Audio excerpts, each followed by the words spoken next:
Hello. We are back again with our readings on medieval Arabic sources. Today will be a section from al-Umari, a Syrian geographer, particularly his section on the kingdom of Kanem. Let's begin. Section 1. Kanem. The king of Kanem is an independent Muslim. Between him and the head and the land of Mali is a very long distance. The seat of his authority is a town called Jimi. The beginning of his kingdom on the Egyptian side is a town called Zala, and its limit in longitude is a town called Kaka. There is a distance between them of about 3 months' traveling. Their soldiers wear the mouth muffler. Their king, despite the feebleness of his authority and the poverty of his soil, shows an inconceivable arrogance. Despite the weakness of his troops and the small resources of his country, he touches with his banner the clouds in the sky. He is veiled from his people.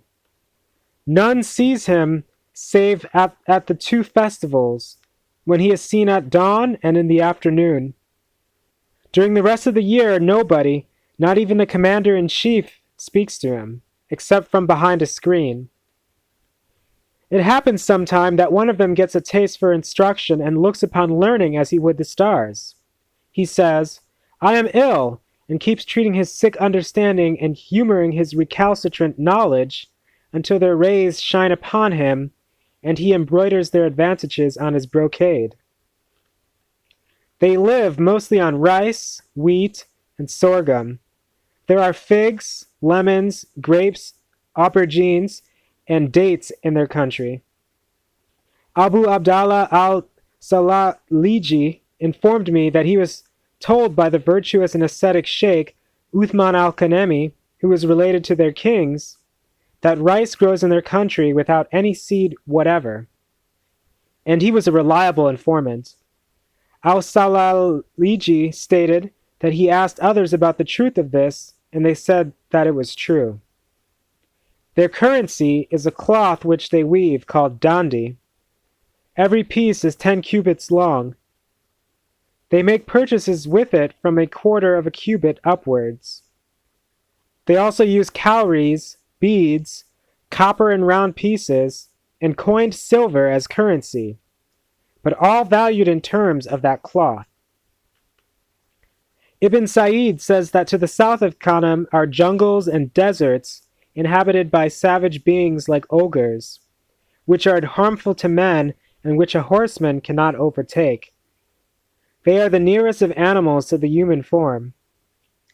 The Qadi Abu Abdallah Muhammad bin Abd al-Malik al-Marakushi, in his biographical dictionary called the Takmila, mentions Abu Ishaq Ibrahim al-Kanemi, the poet and man of letters, and relates of him that he said, "In the land of Kanem, or near to it, there appeared to one walking by night objects like pots of distant fire, but if he goes to catch up with them, they go farther away. Even though he were to run, he would not reach them, but they stay before him.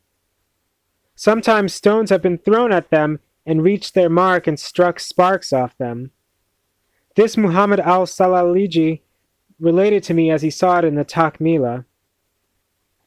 Ibn Sa'id says that pumpkins are found there which grow so large that boats, in which the Nile may be crossed, are made from them.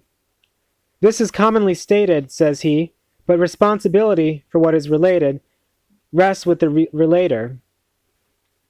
This country lies between the meridians of Ifriqiya and Barca, extending on the south of these until it is level with the central Maghreb.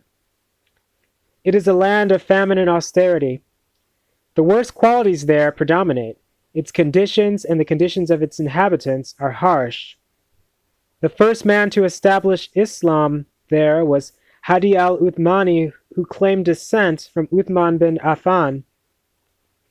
It passed after him to the Yazanis, the descendants of Du Yazan.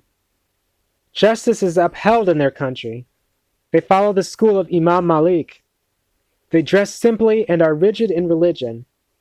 They have built at Fustat in Cairo Amalekite madrasa where their companies of travelers lodge.